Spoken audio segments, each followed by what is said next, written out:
Over the last 30 years, obesity has more than doubled in young children, and the American Academy of Pediatrics is presenting comprehensive strategies that stress early interventions.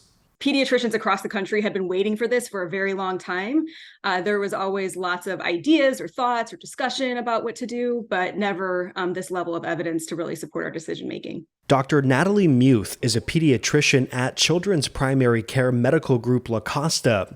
She's also a spokesperson for the local chapter of the American Academy of Pediatrics.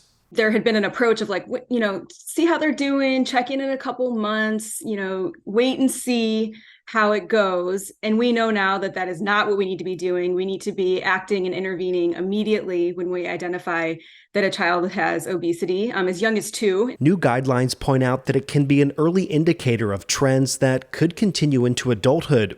Treatments can vary depending on age. What are the behavioral type things too? What does an intensive lifestyle intervention look like? What works in really helping to provide families with the supports around nutrition, activity, sleep, screen use, social emotional wellness, all these different components that fit together. Other recommendations for teens include potentially using obesity medications, and there's more evidence that surgery could be a helpful option for those severely impacted.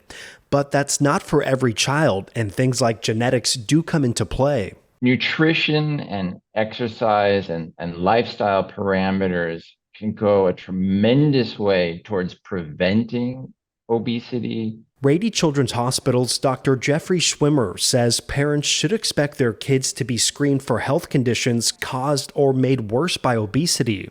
Parents can anticipate that their children are more likely to have screening for these health conditions, diabetes, fatty liver disease, high cholesterol, at age 9 or 10.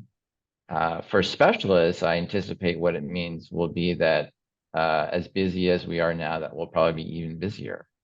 There's a lot of work to be done. It's still unclear how insurance companies will react to these recommendations with their coverage plans. Matt Hoffman, KPBS News.